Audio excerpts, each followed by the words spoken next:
অর্থাৎ একজন ইমাম একজন মুক্তাদি হবে, ওই ক্ষেত্রে একজন ডান পাশে একজন বাম পাশে দাঁড়াবে। কিন্তু যদি মুসল্লি ৩ জন হয় সেক্ষেত্রে ইমাম কোথায় দাঁড়াবে? চলুন আজকে হাদিস থেকে তা আমরা জেনে নিই। রহমতে আলম নবী নূরে মুজাসসাম। আসসালামু আলাইকুম ওয়া রাহমাতুল্লাহি ওয়া বারাকাতুহু। ইন্নাল হামদালিল্লাহ ওয়াসসালাতু ওয়াসসালামু আলা রাসূলিল্লাহ। দূরের ও কাছের যে যেখান থেকে শুনছেন সবাইকে আন্তরিক সালাম এবং মোবারকবাদ। জামাতে নামাজ পড়ার ব্যাপারে আল্লাহ সুবহানাহু ওয়া তাআলা বিশেষভাবে তাকিদ দিয়েছেন। আল্লাহ তাআলা বলেন, ওয়ারকাউ মা'আর রাকিঈন, তোমরা রুকুকারীদের সাথে রুকু করো। ওয়াসজুদু মা'আস সাজিদিন, তোমরা সেজদাকারীদের সাথে সেজদা করো। এতই গুরুত্ব দিয়েছেন, যদি কোনো বান্দা একা একা নামাজ পড়ে তার চাইতে জামাতে নামাজ পড়লে ২৭ থেকে ৭০ গুণ সওয়াব তার আমলনামায় বেশি লেখা হয়। অর্থাৎ আল্লাহ পাকও জামাতের জন্য গুরুত্ব দিয়েছেন, সাহাবীগণ দিয়েছেন, স্বয়ং রাসূলুল্লাহ সাল্লাল্লাহু আলাইহি ওয়াসাল্লাম নিজেও দিয়েছেন। এই জন্য জামাতে নামাজ পড়তে হবে। এখন কথা হলো যে কতজন সদস্য বা কতজন মুসল্লি হলে একটা জামাত, সর্বনিম্ন কতজন মুসল্লি হলে একটা জামাত করা যায়।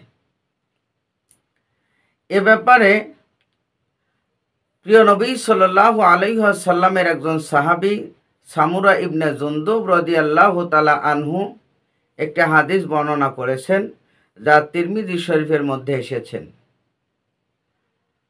আন সামুরা ইবনে জুনদুব রাদিয়াল্লাহু তাআলা আনহু, হযরত সামুরা ইবনে জুনদুব রাদিয়াল্লাহু তাআলা আনহু থেকে বর্ণিত, ক্বালা, তিনি বলেন, আমারনা রাসূলুল্লাহ সাল্লাল্লাহু আলাইহি ওয়াসাল্লাম, রাসূলুল্লাহ সাল্লাল্লাহু আলাইহি ওয়াসাল্লাম আমাদেরকে নির্দেশ দিয়েছেন, আদেশ দিয়েছেন, ইযা কুন্না সালাসাতান, যখন তোমাদের মধ্যে ৩ জন মানুষ হয়, আইয়াতাকাদ্দামানা আহাদুনা, তখন তোমাদের মধ্য থেকে, অর্থাৎ আমরা যখন ৩ জন মানুষ হব তার মধ্য থেকে একজন যেন আগে গিয়ে ইমামতি করে আর ২ জন পিছনে মুক্তাদি হয়ে দাঁড়িয়ে যায়। এর মানে হলো এই যে মুসল্লি যখন ৩ জন হয়ে যাবে তখন আর এক কাতারে নামাজ পড়া যাবে না, ইমামের এক কাতার হবে, মুসল্লিদের আর এক কাতার হবে। সম্মানিত ভাইরা,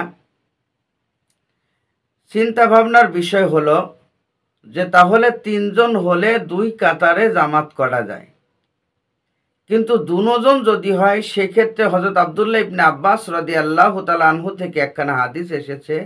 তিনি বলেন যে আমি একবার আমার খালাম্মা মাইমুনার ঘরে যখন রাত্রি যাপন করছিলাম, দেখি রাতের বেলায় নবীজি সাল্লাল্লাহু আলাইহি ওয়াসাল্লাম নামাজ আদায় করছেন। তখন আমিও রাসূলুল্লাহ সাল্লাল্লাহু আলাইহি ওয়াসাল্লামের সাথে নামাজ আদায় করার জন্য তার বাম পাশে গিয়ে দাঁড়ালাম। তখন তিনি তার একটি হাত পিছনের দিক দিয়ে বের করলেন এবং আমার হাত ধরে তিনার পিছন দিক দিয়েই আমাকে ডান পাশে দাঁড় করিয়ে দিলেন। অর্থাৎ রসুল তখন ইমাম হলেন আর হযরত আব্দুল্লাহ ইবনে আব্বাস রাদিয়াল্লাহু তাআলা আনহু তিনি মুক্তাদি হয়ে গেলেন। এই ২ হাদিস থেকে স্পষ্টভাবে বোঝা যায় যে ২ জন ব্যক্তি হলেও জামাত হবে, তবে সেক্ষেত্রে কাতার হবে একটা, ইমাম থাকবে বাম পাশে আর মুক্তাদি থাকবে ডান পাশে। কিন্তু পরিপূর্ণরূপে জামাত অর্থাৎ ইমামের এক কাতার আর মুসল্লিদের এক কাতার, এরকম মুসল্লিদের আলাদা কাতার হবে তখনই যখন ৩ জন মানুষ হয়ে যায়, ৩ জন নামাজি হয় তখন একজন হবে ইমাম আর দুজন আলাদা কাতারে দাঁড়িয়ে তিনারা মুক্তাদিদের কাতারে দাঁড়াবেন। সুতরাং যদি তিনজন হয়, একজন মাঝখানে দাঁড়িয়ে দুইজন দুই পাশে, এভাবে নয়, রসুলের হাদিস দ্বারা প্রমাণিত যে একজন সামনে যাবে আর দুইজন পিছনে কাতার নেবে। তো আমরা যখন এরকম কোনো পরিস্থিতিতে পড়ে যাই তখন সেক্ষেত্রে অবশ্যই আমাদেরকে এই নিয়ম ফলো করতে হবে।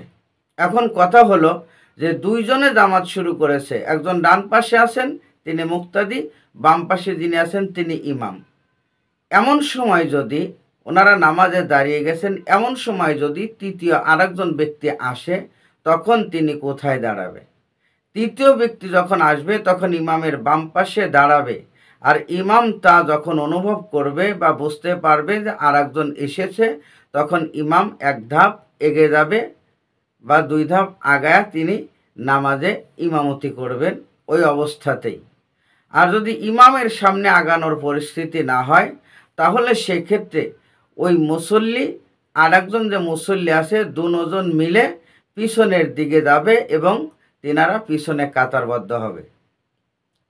আর যদি এরকম সামনে বা পিছনে যাওয়ার মতো পরিস্থিতি না হয়, সেক্ষেত্রে ইমামের দোনো পাশে দুইজন দাঁড়িয়ে নামাজ আদায় করবে। সম্মানিত ভাইয়েরা, তাহলে আমরা আজকে বুঝলাম যে কতজন মানুষ হলে কিভাবে নামাজের কাতার তৈরি করতে হবে সর্বনিম্ন পর্যায়ে। আল্লাহ পাক আমাদেরকে সহি শুদ্ধভাবে চলার তৌফিক দান করুন এবং আল্লাহর ইবাদতগুলো সঠিকভাবে আদায় করার তৌফিক দান করুন। আমিন।